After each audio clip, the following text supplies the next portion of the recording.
Hello,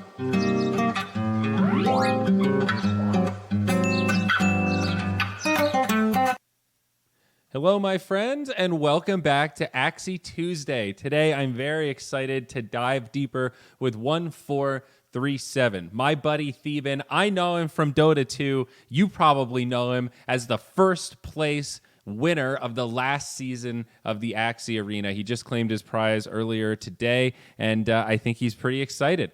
Theeban, welcome to Axie Tuesday. It's a pleasure to have you here, and congratulations on taking first place in the most recent season. This was one of the most competitive seasons we've had yet. Wild balancing, an aggressive meta that changed a lot. Well done, man. How's it feel? Thank you. Thank you for having me here. And it just feels amazing. It's one of the greatest feelings I've ever had. I remember in that moment after I won, I picked up my wife and I squeezed her really hard while I was going in circles. And she's like, dude, you don't even know your own strength in the moment. The adrenaline just kind of like Yeah. kicked in and it was amazing. I thought like I always had the chance to be rank one. In season 19, I got ninth place, but during that time there was a lot of like stress and other external factors going on. So I know I missed my opportunity there, but I was glad that at least in season 20 I was able to take it. Yeah, and season 19 was hard because it got extended. So there were some extenuating circumstances there where it was like a grind. It was a serious grind. So I certainly can't blame you there. And I guess season 18 is when you started, right? So you placed like pretty well, but you still weren't at that like elite level yet. You were still in training. That's pretty cool. Yeah, season 18 was a big lesson for me in terms of like the kind of mentality I need to go in. It was kind of like a calibration time. Yeah, like you said, like I was just starting out. I only had like two teams at the time that I was just trying to work through, and it was a very humbling moment as well because coming into the game, I thought like, oh, I'm gonna be really good at it. But I remember just getting like 170 rank or something at that time. So after that, I really buckled down and worked hard. So what's the time investment look like for season 20? Like how many hours are you playing on average per week? How does it ramp up towards the end? What kind of a time commitment does it turn out to be? So the way that the game is designed, the way when you're at the top, you kind of want to play less because the swings in MMR is too high. Like if you win, you only get like 11, 12, 13 MMR. You lose like 20 something MMR. So in the mid season, like in the early season, I wasn't really pushing that much. I was just playing casually. Mid season, I started to like get into shape, like figuring out what I might want to play, what I think is good. And during that time, I remember there were days I played like maybe 100 games, or even more, just to like figure myself out and figure the patch out. And then during the end of the season, once I'm already like in the top 100, I played like some days I didn't play at all. Some days I played like 5 games. Some days I might have played like 40 games, but the quantity wasn't very high. And on the last day, that's when like you really play a lot because the leaderboard just moves so quickly. I remember I think rank 20 the day before or rank 30 fell out of the top 100 the day after. So, but towards the end, as it gets more active, you should be getting better matchups. So the MMR swings aren't quite as bad in terms of, I guess there's probably a lot of players out there that aren't familiar with how it works in any MMR system. This isn't even unique to Axie, just in general. If you're at the very top, you generally win much less than you lose. And it's so like when you win an arena match, you get a little bit of MMR because you're higher than everybody else. And when you lose a lot of MMR because you're higher than everybody else. Yeah, I So think it's called the ELO system, right? yeah, Elo, yeah. Yeah, so that in that is true, but when you're like all the way at the top, like in the top five, you still lose like 20 plus points regardless of who you play against. Okay. So it it never really normalizes that well when you're that far at the extreme. I mean, top 10 is like, yeah, it's not even standard deviations anymore. You're a true outlier at that point. Um, wow. So did you stream much this season? I'm embarrassed that I have to ask, but I feel like I've been on the road and I've been out and about. Did you stream most of your gameplay or did you play off stream? I didn't stream even in Okay. season 19. I also didn't stream that much. I feel like I had a lot of other things that I was also working on, Yeah. in terms of other work, yeah, work related things. So I didn't really have the time to be able to play. I did stream a little bit at the beginning of the season when things were a lot more lax and I can just go out play whatever I want to. But I feel like in a game like this, I can concentrate better when I'm in the perfect headspace. Sometimes I just want to play like two, three, maybe 10 games or whatever, and sometimes I just want to play like 40 games straight, or I might just want to play one game and stop, right? So Yeah. when you're streaming, you sometimes feel forced to play, and it's just not the kind of thing that I would want to do with a Yeah. game like Axie. Yeah, it's kind of weird coming from a game like Dota. I'm sure you can relate to Yeah, this, where Dota is so action packed and all the time. there's this sense of urgency. There's always like more going on than you can really take in. There's all these lanes, all this stuff, all these items. So there's never a shortage of things that you can talk about. You can always talk about someone else's item choices or positioning. Like there's always something to choose from. And card games, just in general, they don't have that same sense of urgency. It's a little more patient. It's turn based. You have time where you're sitting there waiting for your opponent to take their turn. It's very different. And I find the live streaming experience is very different. And maybe Dota gave me some bad habits. For a while, my content was just playing low tier pubs and getting recognized every game, and then just making fun of my teammates because they were hysterical, and listening to them argue was the content more so than the actual gameplay. And with Axie, it's just the total opposite. It's all about the gameplay, and you really got to be on your game and play super sharp. And it does feel like a different experience to me, both streaming comparison and then also playing Axie on stream versus playing Axie off stream. Axie is also a great couch game. That's the beauty Oh of the yeah. mobile kind of part. So I don't know. I actually learned about playing on my phone not too long ago, honestly. I know there was a phone gameplay, but like a couple weeks ago, like before the season ended, I was like on my couch and then I was like, oh, let me try this. I had it downloaded. I Yeah, just dude, never it's really got to awesome. trying it. And it was awesome. It was actually amazing to play on the phone. It didn't feel any different than playing on the computer. And I was just there watching some basketball and playing on my phone, casually climbing games. It was very Yeah. fun. Hell yeah, that's the spirit. I like the tablet actually. That's my favorite. I mean, the phone's fine. Feels a little crunched sometimes. I like the bigger screen, a little more real estate to swipe those Yeah. cards around. I guess you're swiping more, so maybe it's worse for your fingers, but what are you gonna do? Um, so are you mostly on the YouTube content train these days then? You're not making the live streams, but you're still doing some YouTube videos here and there? Actually, I don't. I'm not really like YouTube. I can create it. It's a bit more effort. I did Yeah. do it quite a bit of it before like season 19, and I know a lot of people really enjoyed it.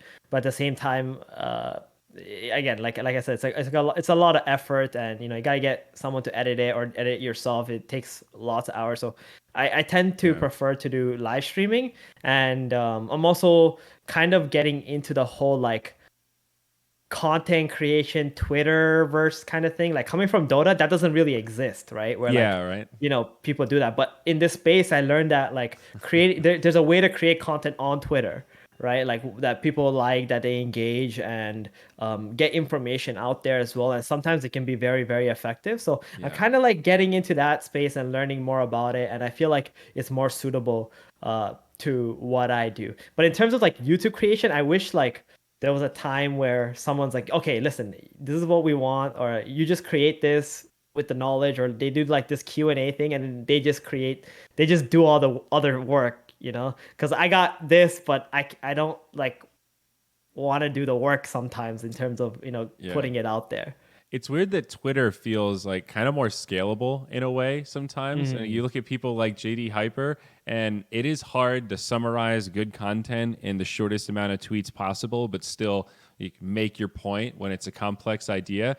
But it's also amazing when you do it. And when you see really good summary, you can appreciate, I guess, why Twitter isn't a dead social media, like why it's survived this whole time despite being very annoying at times and having some issues and various other things. Smart brevity is great. Good summary is really useful, and being able to take complex ideas and distill it into these little snackable chunks that you can just easily retweet and like and share with your friends.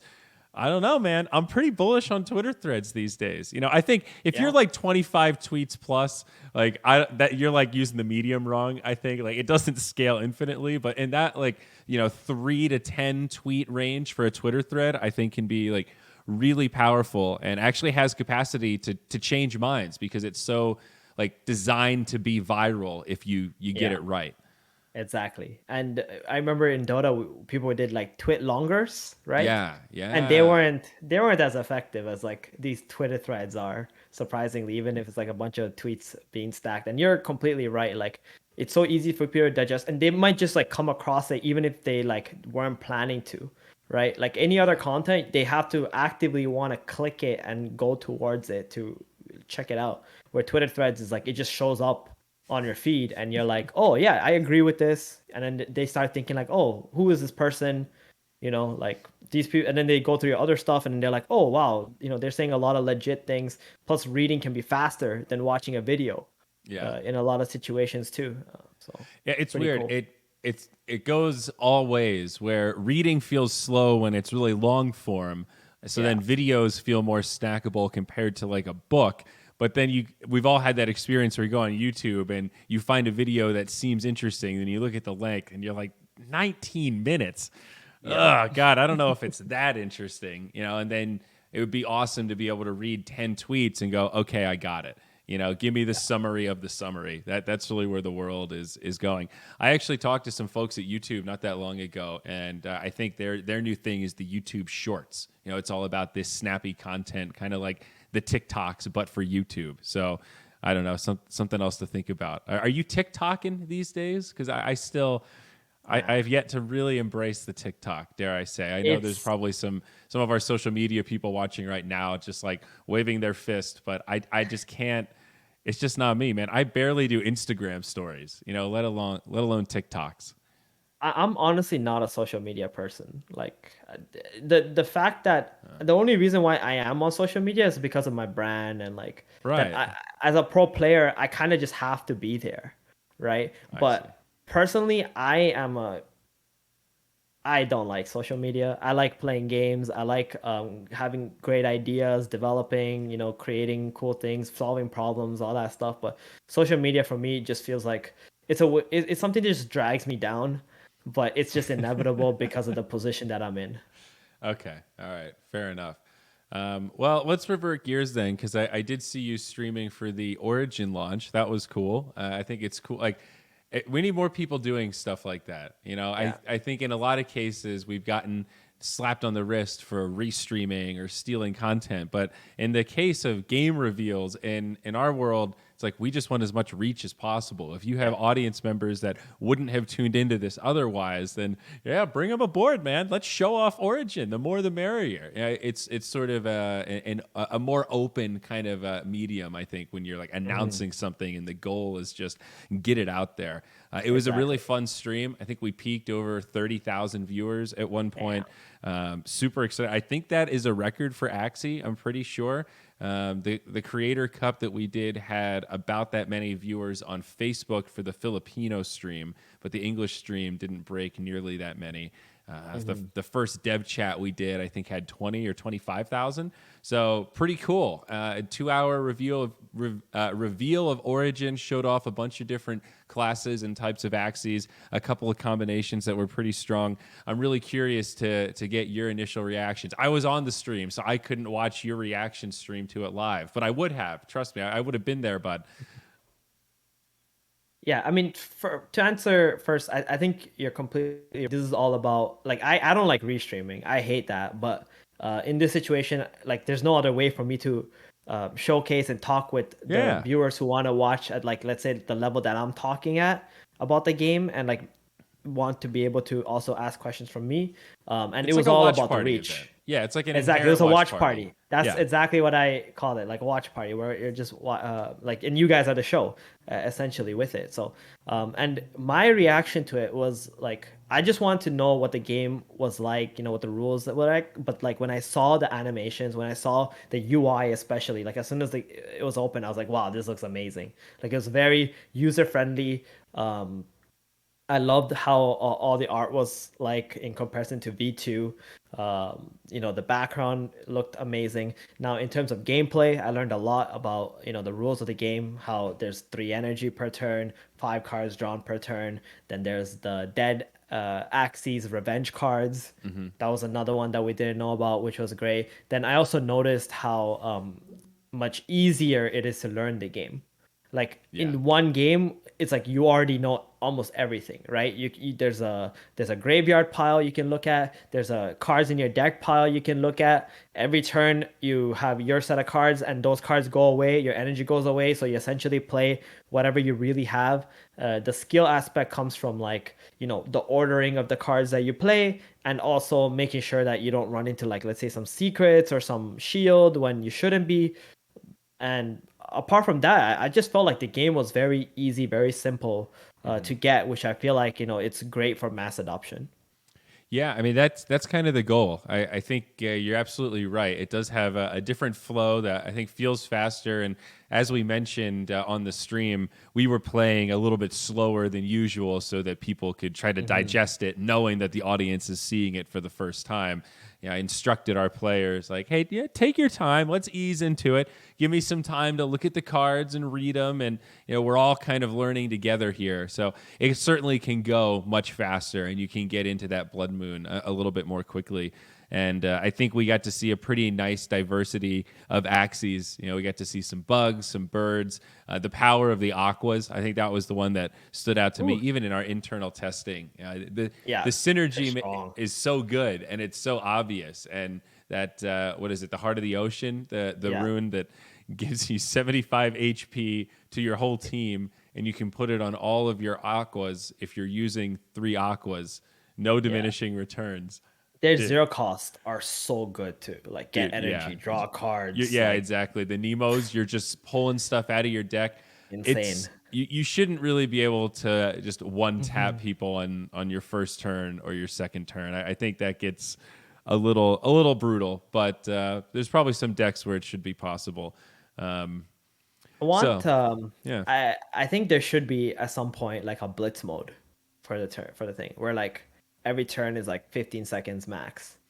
That would be fun. So, what's interesting, we've been talking about internally recently the roadmap of features, right? Because Origin's going to Mm, launch. It's obviously got a much better interface, but a couple of the things are placeholders, right? There was like a mailbox up there, and if you click on the mailbox, it says mail is coming soon. The system's not really set up yet, right? So, there's a couple things like that that have to be built, and there's certainly some variance of opinion in terms of what the priority list should be on that roadmap and what is a core feature. Like our lobby is a core feature, for example.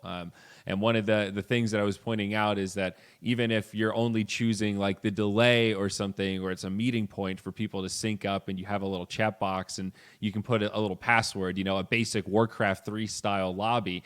I think that's really important to yeah. get people working into that flow, because we're going to add more into it later. There's going to be Mhm. other game modes. And I think that's a perfect example of one. You could have just like in Warcraft 3, you can set the pace, right? How fast does the game move at? Same kind of thing. Like what is the round time? And we could have a standard where maybe esports is a little bit faster than what the default is online, or vice versa. I don't know what the time is even going to be yet. I think it's Mhm. still TBD based on feedback. So anyway, I digress, but it's been an interesting process to see something like Origin get built in real time like this. And yeah, it seems easy, but then you realize it's not easy, because all the other stuff, it's like, oh yeah, these are also like really big core features too. Huh? Okay. You just don't You know. want to do everything, Yeah, right? I wish I had gotten a degree in game design. That after all, that would have been pretty darn useful at this point, as it turns out. But what are you going to do? Hindsight's 2020. I like the direction at least that everything is going. My only for me as a player, I just hope that things will be delivered on time. Mm, That's pretty much the biggest thing that I always look at, and I feel like a lot of people that are close with me also see it that way too. I don't mind, when mistakes or like something is not polished like comes out, as long as it's something that we can all play and work on together and like figure the solution out together. I think that's a lot more important, especially with everything being like alpha or beta. hmm. None of this is like super release. Like if you remember Dota 2 when it first came out, like there was like I can't remember. I think 60 heroes only or something at TI1 or less. Like it was there was like Yeah. nothing, and then we were literally in beta for 3 years, and like 6 years later, we were still calling it beta because there were bugs all over the place. But it didn't stop people from playing a great game. Yeah. No, that is really good framing. I mean, I'm TI1 and even like TI2 days, they're like the heroes just weren't in the game yet. Like it takes time to Yeah. implement them. They did it one at a time. So for some of the situations, you have this hero you have to manually tune down in the short term because you know his counter hasn't really been put into the game yet. So once his counter's into the game, then you can tune him back up so that and that's a really hard real time game balance development style that is kind of impressive. Like Valve was able to do it so reliably for so long and run tournaments and still have esports grow Yeah. while they were, implementing all this stuff, kind of in real time. It's a great use case. You're absolutely right. I'm curious to pick your brain though a little bit about season 21, another balance window, how we start turning on earnings for season 1, getting out of season 0 of Origin. Mhm. What are you thinking right now? What would be your perceived best model? Do you want to see more balance changes before season 21? Do you think we should just roll into season 21 while we're still getting Origin off the ground? So I won season 20, and if I said, "Hey, let's just roll with season 21," you like anyone who won the previous season probably has a significant advantage, right? Because they probably figured it out and like will work on it. I don't want that. I don't want like season 21 to be the same as season 20. Like for me, that's so boring. Mm, Um, and I think there's like an inherent problem in season 20. Like everyone knew it's balanced, which it is true. But one of the biggest problems was that all the big damage cards do too much damage. They dealt like 2 to 3 more damage than they actually should. And I think like that should be toned down. If not, if they're not going to tone that down, then I would love if this is the last season, maybe a season with no crits, and mm. like just let everybody play it out. Right? It talked about how the it's not fun without crits, but in reality, you never really know, right? If it's fun or not without So crits. if we did that, because I think that is an interesting suggestion, especially now that we know Origin is not going to have crits, Yeah. right? And it has this whole Fury Rage mechanic. That feels like a good substitute where you still have the Beast class that has its own niche and it has the Yeah. ability to generate rage and do all this cool stuff. Okay, if we remove it from Axie Classic or version 2, what about morale? Do we just accept that the morale stat is like kind of useless or undertuned, or do you feel like do we have to make other changes to compensate for removing crit? I think is kind of what I'm trying to ask. Will Yeah, it ruin the that's game if we just pull that out straight up? yeah, I think morale class is like really bad. And Yeah, one thing that could be morale, yeah, morale stat is really bad. One yeah, thing that could be a possible solution would be to like I didn't give too much thought about the morale stat, but maybe shift some morale in from the beast into like let's say speed or mm, something, or like even HP, so that they don't get like 3 card bursted in most situations by like an aqua or a bird. yeah. That could be something like useful to consider. But I feel like most people, because their biggest complaint is about crits, and my biggest complaint is about crit too. Let's just play a season without it. Let's see what people are gonna whine about, and It then yeah. just let it all out for one season. For what it's worth, and I feel bad almost saying this. Like I'm actually kind of for this. To me, this is a cool experiment, and if at this point we sort of thought season 20 might be the last season for version 2, turns out it's going to be season 21. That's Mhm. totally okay. That was always in the cards for potential that would happen. It seems like kind of a good time to do a wild experiment like that. Yeah. And it seems to me like even in the worst case, it can't be that bad. Yeah. So what high morale classes are a little underpowered. Like, I guess you can you know, shift morale more into you can shift morale into skill as well, so that your cards on average do more damage mm, instead of that's relying true. on critical strikes, right? Yeah. So I think that's one solution. Then also like leave the three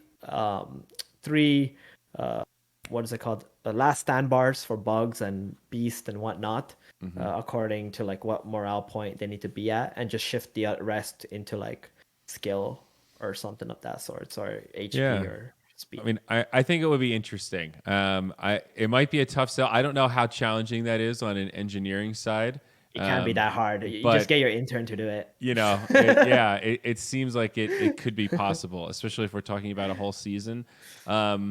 But so outside of that giant change, let's say we're just doing like balance, kind of tweaking and Mhm. nerfing to cards. Do you think we should do another like open window where we take some suggestions in this off season and then implement some stuff going into season 21, even if it is just card changes? So from the open suggestions at the end of the day, like I feel like last season they just chose from like three people or something, for the most part, because most people's suggestions were like, they didn't think of the grand scheme of the game and like everybody that, I was gonna say there's a lot of suggestions. So like yeah, exactly. statistically, a lot of Yeah. more people's ideas are going to be rejected than accepted. Just when you're accepting, if you think about like Ice Frog's email, most ideas get rejected. I think that's Yeah, probably fair to say. exactly. And I think the best thing to do would be, um, do an open suggestion. That's fine. Again, I guess people like feel good that they're able to give their input even if it's not taken in, and it's kind of fun. At the end of the day, you're probably going to listen to like 2 3 people anyway. But I would say like for season 21, especially with Origin coming up, not to make too many changes. But if Mm-hmm. there is, like I said, like I would more work on the damage algorithm and try to bring down the damage of the big cards. Actually, what I liked the most was season 19's damage algorithm, with the skill bonus being like flat damage. Oh, So really? Okay. yes, I actually like that a lot. And all they had to do was make sure that multi attacks don't like get skill bonus damage. That's it. That's literally the only thing that needed to happen there. And if they fix that, I feel like with the Mm, balance of the current patch plus that from the I skill see. bonus You're of talking that patch, it about would have been amazing. things like Furball and that kind of stuff, right? Yes, yeah. Yeah. Furball and Twin Okay. Tail. Those were really the only problems in season 19. Like even Aquas, like they weren't able to four card other Aquas, which I don't think that should be like allowed, right? It's not good for the game if everything you're trying to do is just wait for 3 or 4 card combo and just burst through an Axie. There's Yeah. not much room for like outplaying or anything in of that nature in this last season. I see. Yeah. Well, I wish I had all the answers for you. The real answer is we're really going to take an agile approach to this Origin launch and exactly how we tune out V2 and tune in V3. Some of that has to do with like, fingers crossed there's no delays on the mobile launch at all. And everything is smooth sailing there. We are planning to ramp up some tournaments that we haven't announced them yet, but that Creator Cup we did in the Philippines was just the beginning. Obviously, the Philippines Nice. was a great successful use case. We have another one in mind in another location, so I'll tease that a little bit. Ooh. And assuming all continues to go according to plan for the most part in the Are we gonna esports cast together department, again? yeah, maybe actually, and it depends on. I would really like to be there. I want to be on site. That's my goal. So Nice. we'll see. TBD, but I think there's a chance. I'm really excited to like get back in the swing of events. Like we're getting more inbound now from physical like events saying, hey. We're the Brazil game show. We're like the big gaming convention in Brazil. We used to do this awesome thing every year. We haven't done it in 3 years. It's coming back in October.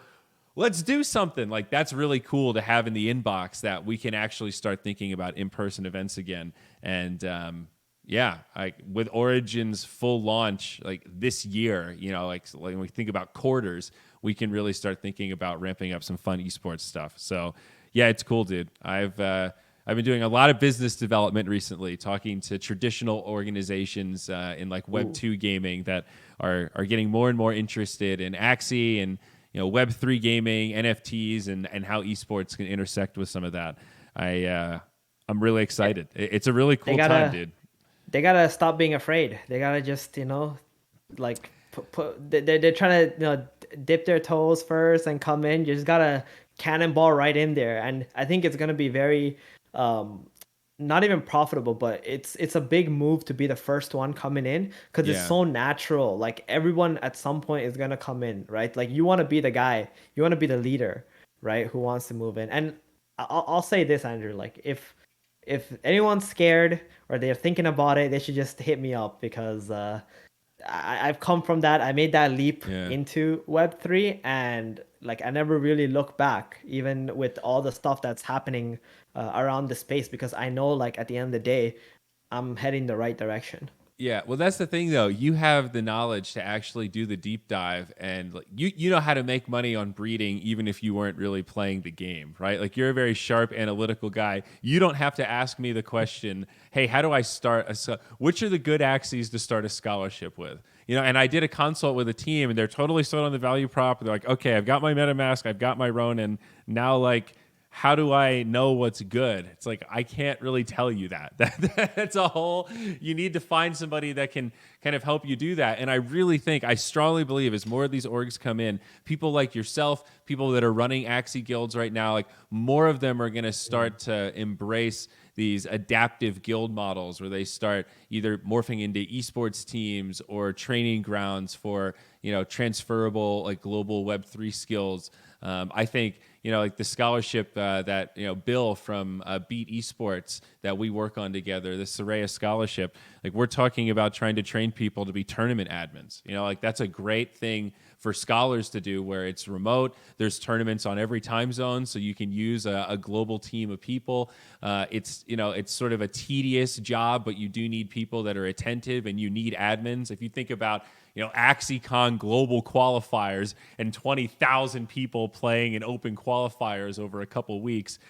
Dude, you need some serious bodies to do that. You need some admins that know what's going on. So like I think as more guilds start to adopt these models, we're going to see more of them, kind of find success in this esports space. I lost my train of thought a little bit thinking about training scholars, but I mean, it's yeah, a great topic, honestly. Like me as a co-founder of a guild, like we don't have scholars ourselves, but that doesn't stop us from like, helping others and developing people into being able to do other things. I think one of the biggest flaws in our space is people are too fixated on the small time gains. Like I know it's big money, especially from the Philippines. Like I lived there for 4 years. I know what it's like living there. I know the struggles a lot. Like the people there go through. But like this space that we're in is so new that there's so many opportunities waiting for you to just step right into, and it's just a matter of you like thinking about, okay, what can I do better in this space? Like you said, you're creating opportunities for scholars to become tournament organizers, probably in their like wildest dreams, and never thought they would have an opportunity like that, to be able to make money doing something else and something really fun, to be honest, and maybe something yeah. that they didn't even know that they would have enjoyed and not very labor intensive. And in this space, I feel like there's so many talented scholars, so many talented people, very smart individuals who sell themselves way too short, thinking that they're just there to play or farm SLP or something of that sort, where they could be thinking about, okay, this gave me, this opportunity to meet someone really cool. How can I take that to another level? Mm-hmm. How can I do something else in this space? How can I find myself another opportunity that can let me do something more long term? Definitely. And I think they're called scholarships because it's all about education and economic freedom, and the opportunities that come after that are a result of becoming educated. And that's like a key function of Axie, where just to play Axie and cash out your SLP, you have to educate yourself on the basic concepts of blockchain and how this technology works. Even if you only do the tip of the iceberg dive and just set up a hot wallet and extract it all through an exchange, you're still going through the motions. You're still actually ahead of the general population in terms of crypto adoption and the kind of stuff that you're doing.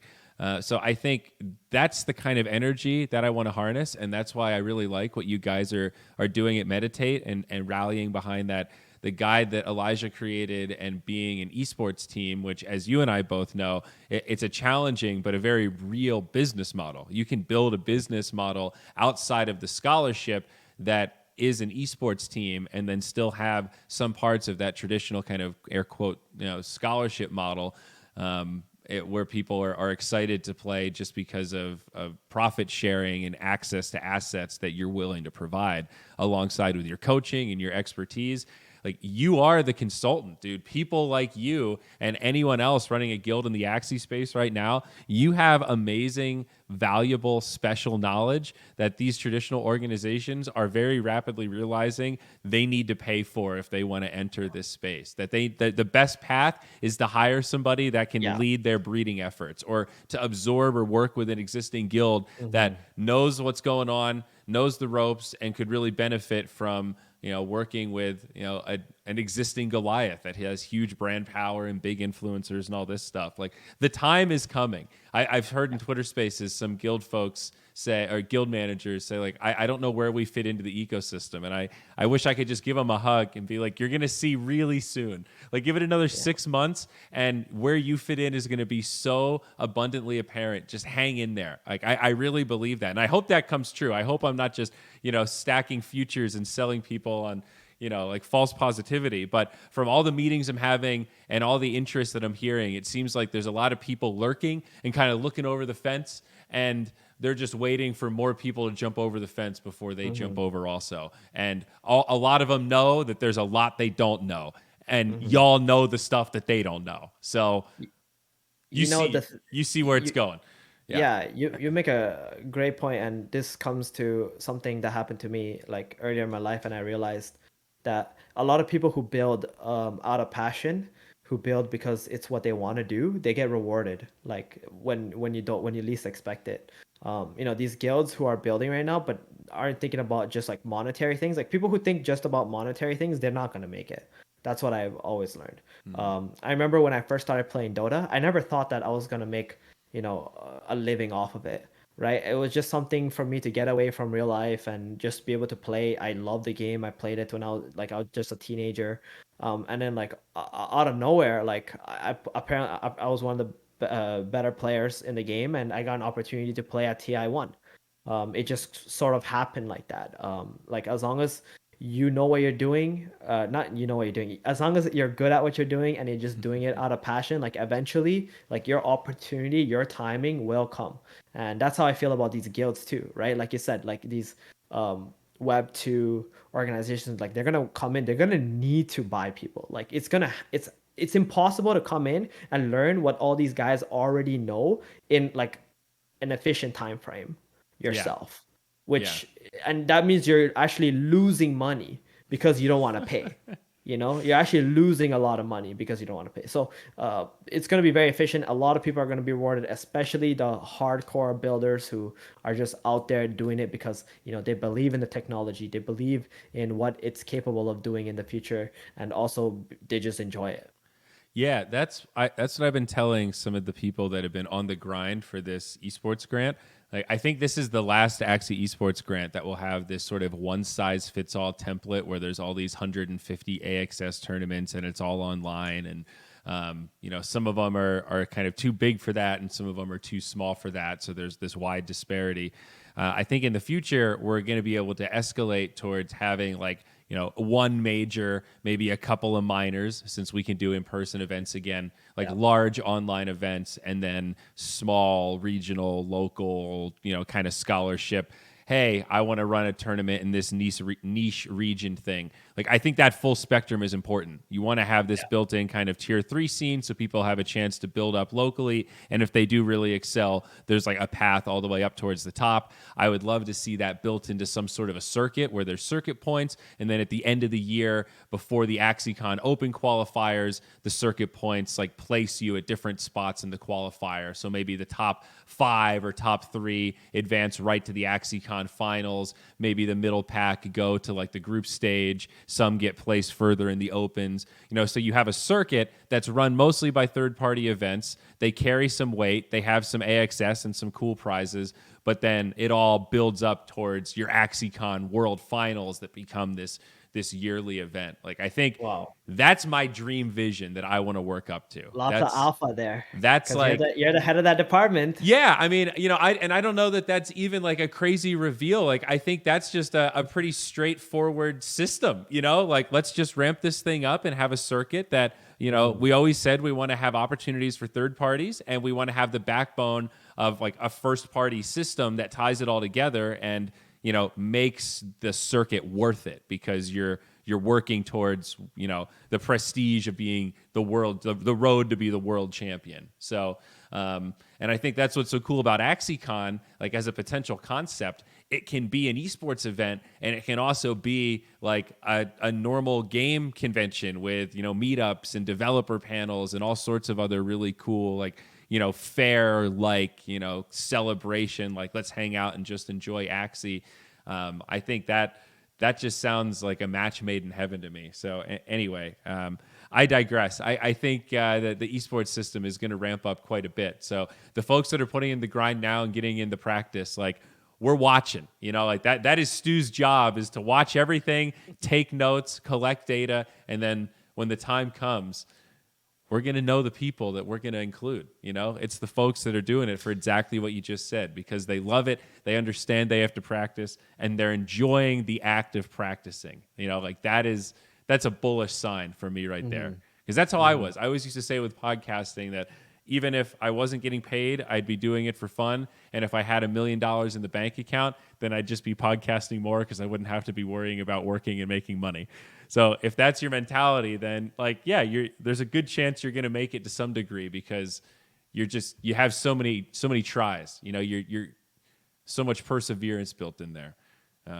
So it's cool. It's really awesome to see you guys finding success with your esports team model. And I think it's pretty innovative for the Axie space. Like a lot of the guilds haven't really transitioned into esports team yet because this is the first time we've had enough tournaments for that to even be viable, So maybe I can elaborate a bit on like something I said earlier about scholars, and Sure. you can maybe agree or disagree with me.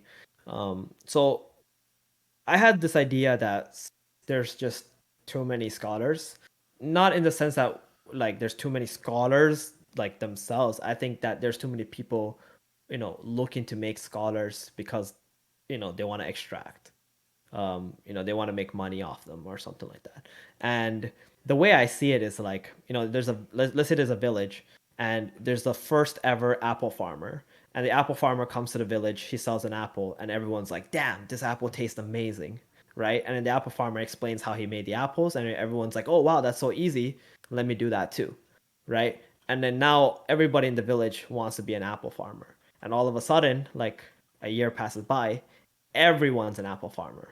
So now these apples are not worth that much anymore, right? And then what you need is you need to bring this village to like the world now in order for everybody to be able to experience what an apple tastes like, essentially. And that's how I see scholarships and guilds and in our space. I feel like everybody wants to be an apple farmer, but they're not thinking about how they can do something else. They're not thinking about how they can be, I don't know, maybe a pear farmer or like farm bananas or like other sort of things. So that's where I see like esports pro players, developing pro players, because that's something that guilds do less of.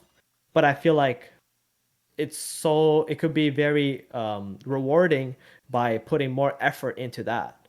Yeah. I think so too. I also think it doesn't have to be all in, where guilds can be kind of staggered, where you can have, call them traditional scholars that are just kind of playing to extract, and they're really there for kind of play to earn. And you can have a vertical or a wing of players that are there because they are really serious and they're aspiring pros that are trying their hardest, and you want to give them extra Axies for that energy, and maybe you give them more meta Axies and try to mentor them or hire some coaches. Like you can do both. You don't have to be all in at one or the other, and Yeah. maybe you get lucky and find a small group of people that are like, hey, we all are aspiring graphic designers. If you've got 3 people that are performing scholars and aspiring graphic designers, then shit, dude, get them in a little accelerator, put Yeah. those 3 together, find some graphic design tutor on Fiverr, get them some hardware so they can do some Photoshop tutorials. harness that energy into something, because those transferable skills are valuable for you, they're valuable for Mhm. Web3, they're valuable for your guild, and they're valuable for the scholar. Like that's real Yeah, quality of life improvement stuff there when you're teaching people transferable skills. Like I know people that did this exactly. with poker coaching in the past, and it's like that I stake you and I teach you stuff and you get to keep some money, but the real value is that you get the skills, and when we're done here, then you can just go play poker by yourself and keep all the money, Yeah. with your own bankroll. And that's teaching people the skills is really what it's all about, I think. And People I also think have to people want to learn the skills though. That's another key part. exactly that is so true, and that's something that like needs to be the focal point, right, of what you're doing, and maybe some people are missing the point with that, and that's where you kind of end up with like this kind of environment that doesn't feel as good. Um, like you said, like being able to find those hidden gems and cultivating them is just one of the most satisfying feelings. Yeah. It's like I don't know what that number feels like for you. To me, it's like a 2 to 5%. Like maybe 3 or 4 out of every 100 scholars, on average, really stands apart from the crowd and has that like, wow, this person's just making incredible art just for the sake of it because they're talented and they want to practice making their art. Or our highest performing scholar that was our highest MMR and then became the coach that like we just hired with a regular salary to coach all of the other players so that they can improve their MMR. Like those all stars that really, really step up and pick up the rest of the group. think there's I think there's a little bit more, a higher percentage. I think anyone who wanted to get into this, like Web3 scholarship and all that, who weren't like, let's say, referred by a friend or something, Mm-hmm. who actively sought it out themselves, learned about it, found a way to like get a scholarship in a positive manner, like they are all, they all have something inside of them, and like That's a way true. to teach themselves to even get to that point. So it comes down to like actually figuring out what that person is actually good at, That's which true. is That's a good point. very difficult for like, let's say, a manager or some regular Mm-hmm. person like to really do. But if you are a person who's capable of doing that, who if you like that, for me, extraction from a scholar is not about SLP. It's that, like figuring out what they're Yeah, good at and that's like a good trying point. to see like, okay, how can you cultivate that? But also like it can also help you, right? Maybe in developing your business or doing other things. Like especially people in the Philippines, like all those people are so educated in the Philippines. Like while I was there, one thing they all had was education, which was incredible, right? Like Mm. uh, they have like a crazy high graduation rate or something, Hmm. in comparison to like other countries, because that's how they think of it. It's just that they don't have like the easy opportunities. Like a lot of the jobs that would be paying very well in the Western, like let's say Americas, North America, would be paying like minimum wage in the Philippines. So Oh yeah. lots of hidden gems there. Yeah, definitely. No, I love that framing of like how can I unlock, like how can I find the key to unlock the potential in each scholar? Because if you're this ahead of the curve to even know about Axie scholarships and sign up for it, there's some potential there. We just have to harness it and figure out what it is. And I think that number, like maybe my estimate's on the low end, and maybe it is variable depending. It's like maybe a testament to your screening process, right? Like some guilds have just gone for quantity, or like, hey, we onboard 300 new scholars a week. It's like, wow, I mean, cool. I guess that sounds very hard to manage. If you found a way, power to you, but that's intense. That's a lot of onboarding. I can't imagine the screening is too super intense if you're bringing on people that quickly. Whereas if you have a scholarship of 5 people or 10 people or something, yeah, obviously it could be a much higher percentage because you're screening much more carefully. So um, yeah, That's my scholarship. I have like 9 guys, there I you think go. 8 guys right now. One of them recently graduated, or the other one kind of want to focus on school. But like, half of them were like top 1,000. Two of them were like top Wow. 200, and like these Like are guys basically who, just students. These aren't even scholars. Like they're yeah, beyond. yeah, and they can graduate honestly at any point, but they like working with me. They like having the opportunity to continue doing what they do, and like learning. in general, right? I try to add as much value as I Dude, can to them too. I love that. I remember at a meetup, maybe at the end of last year, saying to somebody like, "I've been really thinking about how can we ethically incentivize scholars to not rush to graduate." And he made this face like, "What do you mean? Like, isn't the dream that every scholar graduates and starts their own?" I'm like, I mean, maybe if that's what they're suited for, then yes, that's awesome. But I don't know that that's the path for every scholar. And if it isn't, then like, what's the alternative path? And as a guild, it feels not that sustainable if all my best people just immediately graduate and start their own thing. How can I take somebody who's this amazing performer, like you said, like our best player that could graduate because he's making so much SLP, and say, hey, if we pay you to coach other people and stick around, if that's what you want to do, maybe that's more fun, that's easier, that's more rewarding, and that's a benefit for the guild because now we have this great coach. Like, can we create a system that's sort of a win-win-win for all parties? I keep using that example because it's just one that I know of anecdotally, but yeah, I think there's definitely something to that. So good framing. I guess that's what I'm coming back to. Yeah, in this scenarios, like less greed is more. Mm, Like the less greedy you are, the more that you're gonna get back. It's just a matter of fact, you know. I think a lot of people just want to have the same thing and they just want to keep extract. I'm not talking about scholars. I'm talking about even managers themselves, hmm. right? They just want to like make their money back or something like that. But like if you figure out a way that keeps everybody happy and things are still going good for you, that's good enough. You know, things will play itself out at some point, and the relations that you build with the people is going to be way more important because you don't know down the road like where you're going to be and what you might want to do Yeah, like with those relations, right? Like totally. for me, especially my scholars, like I love those guys. You know, like they're amazing. They're a great bunch of guys. Like I can always trust them. I can get them to do whatever. Like if I need some help with something, you know, they're there for me. I'm there for them if they need help. I know I'm building a game. Like if I need them to be my testers, I know I got a handful of guys that I can trust, right? Like Dude, I you get never your would have beta thought when I testers. exactly I never would have thought that when I got the scholarship, that's what they were Hell gonna yeah. do, right? But you know that's what you do. That's how you build relations and like do stuff. And even in guilds, if you have a scholarship and someone's gonna graduate, you can promote them into like let's say your esports squad, right? Because they're that good, and then you give them let's say 100% of the SLP, but now they represent your brand in different ways. Right. Yeah, that's the ultimate tier, right? You get 100% because there's other like revenue streams being unlocked or something, or significant value being contributed.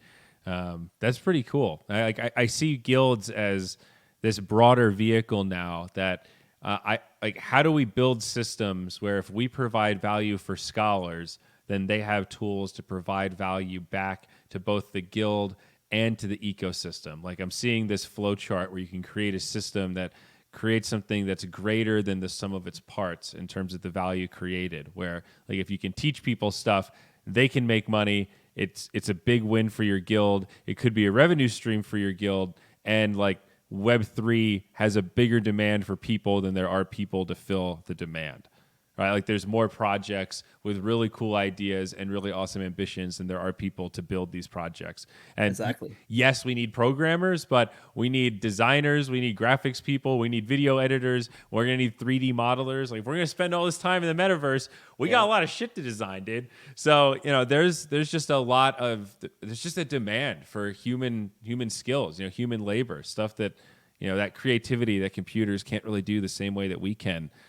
We need you. So And there's a lot of speculative money as well in this space, where in the real yeah, world, if you were to even get those kind of jobs, you might not even be getting paid that much because yeah, it's like super common. And in this space, like you really just need to cultivate your talent and showcase it, and the opportunities will just come flying.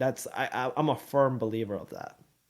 yeah. So I am very bullish on the education model. I have a blog about this kind of guild model, like this very discussion that we've dove into, and I was going to publish it on the day we realized there was that issue with the bridge. So it seemed like maybe we'll save this one for later. So I'll post that blog at some point. But it's basically an analysis of this very topic. Like, what is the next level for guilds? Where do we go from here?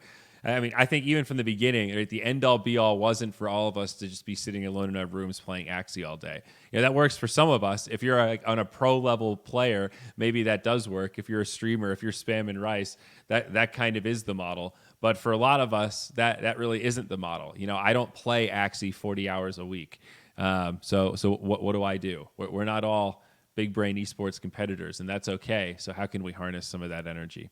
But anyway, it's cool. It's really interesting. Like, I think this is where it really gets fascinating, and then also seeing how some of these guild lines start to intersect with some of these Web 2 traditional guilds that are getting interested in this space. That's where I think it gets super interesting. As old worlds and new worlds start to collide, inevitably this was going to happen, but how will they interface? That's what I'm so excited to see. And you're on the forefront of it, dude. Look at you. Yeah, I'm very grateful, honestly. Like before Axie, I didn't know anything about crypto. I just heard of it, but I never took any time. Like when I was in Dota, like my mind was just in there, right? It was kind of like a box, honestly. Yeah. And I was like a mouse in a box who's just trapped. And, I felt like that's the only space that I had, and that's all I knew, and I couldn't do anything else. And like the moment I got into Axie, like, and I got more introduced towards crypto and then other things there, and I see like how big the world really is. And Yeah. then I also realized for myself the multiple different talents that I have apart from gaming. I realized that strategy, my strategic mind can work for multiple things, not just creating the best plan in a Dota game or something of that sort, or you're creating the best team Dude. in Axie.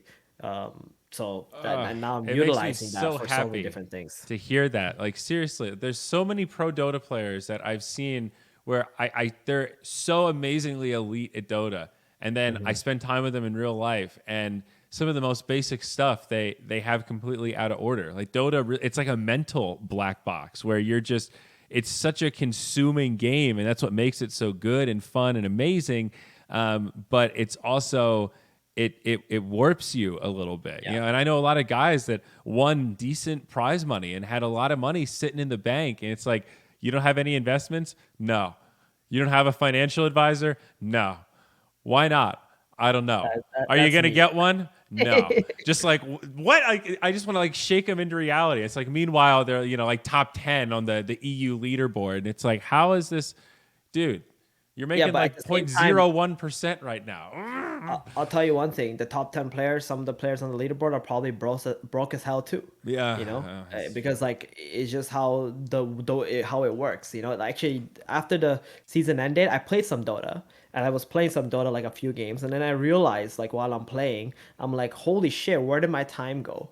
Yeah. Right? And then I realized, like, holy shit, I didn't respond to this email, or I didn't respond to this guy's message, right? That I Yeah. normally would do like right away, because like you just get sucked right into it. And I remember like playing Dota, I played 12 hours a day, no problem. So looking back, I realized like, holy shit, now I know why like I didn't realize my own talents. I didn't realize, Yeah. what I'm capable of doing, because I had this thing where I was stuck, even though I'm super grateful for Dota. It done so much for me in my life, right? Like I was just a broke kid, like who just didn't have a future, just playing video games because he's depressed or whatever. But like it got me out of that in terms of like Yeah. financially. But at the end of the day, like there was another level to me that I was only able to realize the moment that I got away from that. Like you called it like a black box, essentially. Like it just gets sucked in. That's So it. well said, dude.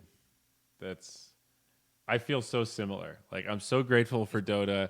It was hard, but I learned a lot. Like, I remember going to a Comic-Con in like 2009 or something, and I saw Mm. Patrick Stewart, the guy that's like, like Captain Picard or whatever, speak. And somebody asked him a question about when he was like a theater actor, when he was up and coming. And he said, man, every 2 weeks they would do a new play. So he was like, it was the grind of grinds. You're just always learning new characters and just on the move, and you're in this mental state of rushing from thing to thing. And he summarized it with this quick, man, did I work, but man, did I learn. He's like, those are the moments you realize that you're most grateful for, because you walk out of it with all of this knowledge that will serve you in the years to come. And that was Beyond the Summit for me. That was Moonduck for me. But as a larger arc, it was Dota for me. Like both of us, right? We conquered some crazy shit. We went to some wild places. We saw things we'll probably never see again. Some stories that will never be told publicly that would blow people's minds. And that's probably true for most major esports, but Dota's definitely up there with them. But after 10 years in the game, 8 years in the game, whatever it was for me, I realized the same. I felt like I was hitting this wall. And then once I pulled the ejector seat and left, I feel like I'm doing so much more and I'm scaling so much better and I'm so much happier doing it. Like I'm unlocking my next level. I'm going Super Saiyan level 2. And just hearing you say that without any prompt, man, like it warms my heart because we kind of dove into this around a similar time, Yeah. and that's just so cool, dude. That's fucking sick. Thanks for saying that. Yeah, man, it's just been a wild journey. Like no matter all the ups and downs, I feel in this past I think it's been like 9 months now, like I feel I've learned way more as a human than I did in like the last 10 years. Uh, just being in the space, meeting the different kinds of people and learning more about myself. Uh, yeah, I guess a game that just sucks your time can do that to you. Well, and having ways to make money is Mhm. peaceful, like I think you and I both had moments in our Dota careers when we didn't know when that next paycheck's coming.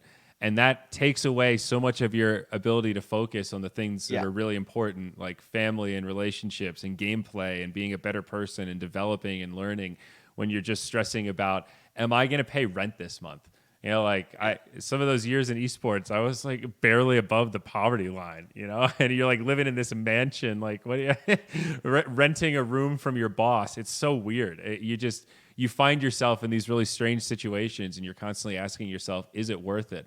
And now I Mhm. feel like I just have a lot more bandwidth to focus on the important stuff instead of, worrying about will I be able to pay my rent. That really is a shitty feeling, especially when you Yeah. have a job, like when you're working 80 hours a week, you're a full-time player, you're a full-time caster, and you're still asking yourself that question.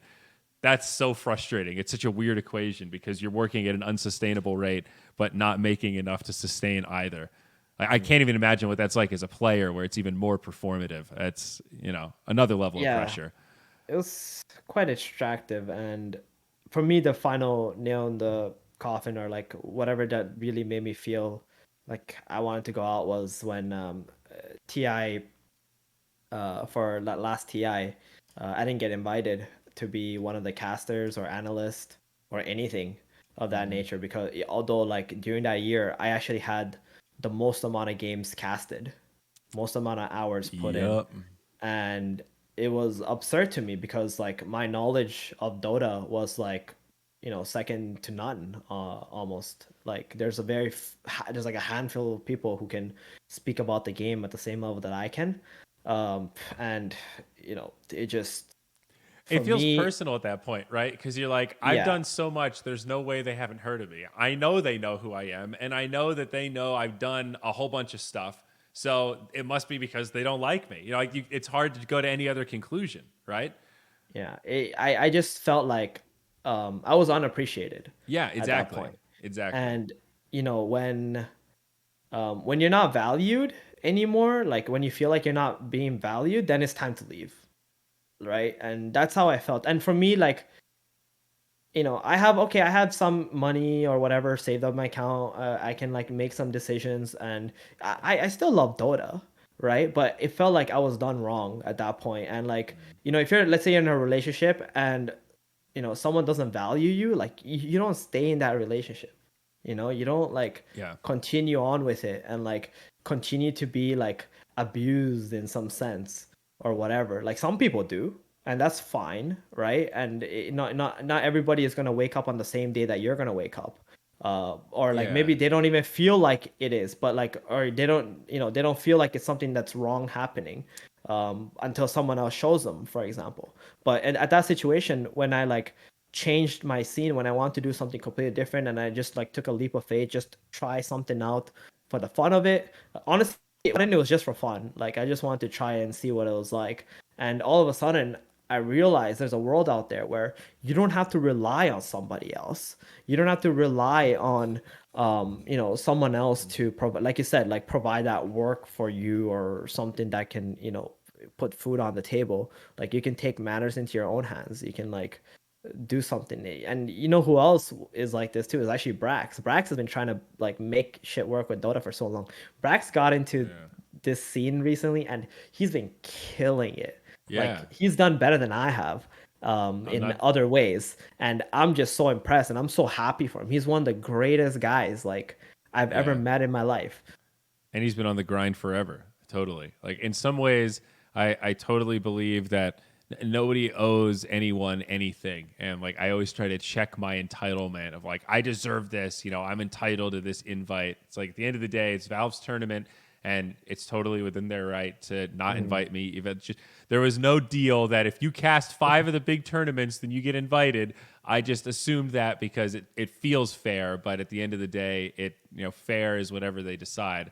However, I completely agree with you and have been on that side, like in that same scenario. It's like, all right, I was on the grind. I did like, every major.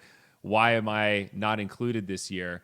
And it hurts and it makes you feel like demotivated and not valued and just ready to move on. And I guess that's why we're both here, right? At the end of the day, that's really a big part of it. So, because we both love the game and it is hard. Like, similar to you, like I still play Dota every so often. I'll play like maybe 2 or 3 matches a month. That's about the rate that I'm at, and it's okay. I mean, I don't hate it, but I don't love it the way that I used to. Yeah. So I mean, I don't know if I told you this, but I actually had like 2 offers, like 2 amazing offers to actually play before I got into Axie and all this stuff. Like as in like offers that are like super good for like the entire year. wow, High end salary and all that stuff. But I actually turned it down. Because I felt like playing one more year of Dota under that, whether I succeed or not, it's not really gonna change my life. I didn't feel like that's going to put me in a position where I'm set for like the next, you know, 10, 20, 30 years. I'm not going to learn something that I already don't know. yeah, Right. Like I wanted to cast, I wanted to be analyst and all that stuff because I think that opens a door to something more for myself. And I feel like I put in the effort and obviously, like I said, like that's why I left. But coming into Axie, I just wanted something new, right? At that point, I wanted to like learn something else, and I'm yeah. so grateful for like getting into this blockchain, gaming, crypto, all that stuff. I feel like I'm stepping in the right direction towards the future, where like previously I felt that everything was very stagnant and I really didn't see the future there. Like I at some Yeah. point like I wouldn't say I didn't see it. Like now I can firmly say the future was not there, but at that point I had the gut feeling that like the future there is numbered. Yeah. It's not like Yeah. something forever, and it was the right decision for me to decline something that is good for like the next year or maybe even 2 years for something that can set me up Yeah. or give myself a shot for like the next 20, 30 Well, years for me and my family. and it's hard to quantify because everybody has a different risk tolerance and spectrum of where they want to be in their lives. So for Yeah. somebody like you and me, maybe we're willing to accept a little bit more risk and do something that's slightly more cutting edge. And there's other people that are, kind of just coming up as, Dota commentators now. And to me, that seems like a rough path. But if that's the trajectory you're on and that's the thing that you've always been aspiring to, then hell yeah, man, ride the ride. See what's going on. See how far the ride can take you because maybe it'll take you somewhere cool. Who knows? But hey, man, I think we're coming up on time here. This was a super pleasure. Like I love that we got into some like philosophical kind of guild stuff, and I also wanted just to throw it out there that this is the last thing that I'm going to record in this space. I'm moving in the super near future, and you, sir, have the privilege of like this beautiful AXS, the Satoshi newspaper in the background. You have the honor of the very last one. So thank you. You're welcome. Both. I'm not sure which. But for real, it's always a pleasure. I love getting to sit down and pick your brain a little bit. And really warms my heart that you won this season, too. I still Thank you. firmly remember when we were just starting this, and like I posted that I was switching to Axie, and you were one of the first people to message me, and to see how far we've both come from that point like a year ago to where we both are now. Holy shit, dude. Where are we going to be a year from now? Like we're I know, right? Well, So, hopefully yeah. we're still doing something similar and not I think so. I doing hope something so. else. I believe so. I really do. Yeah. I'm still super bullish. I really believe, despite some of the bumps we've had recently. But Yeah. I mean, for real, congratulations, dude. I think you've made Thank some you. great choices, and I'm glad that it's worked out. As you said, the true believers are often heavily rewarded.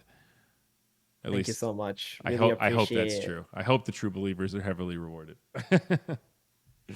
Okay, cool. So you guys know where to find this, YouTube, everywhere else. We'll get this Axie Tuesday up there. Make sure you follow 1437. Where can they find you? Are you 1437 everywhere? What's your Twitter? Give us some plugs here.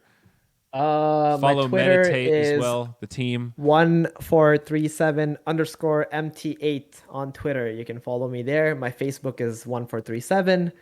And my YouTube, I don't really upload videos there, but if ever I do, you're going to want to watch it for sure. Everybody loves my YouTube content.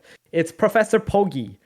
That's me. That's you. All right. Well, that's Yeah. I'm sure once you get your hands on Origin, some content's gonna pop out. I think you won't be able to resist the urge. That's my bet, but that's All a right. conversation for another day. So, all right, we'll leave it there. Thanks again, Theeban. Appreciate you. We'll see you next time, and we'll see you in 2 weeks for the next Axie Tuesday.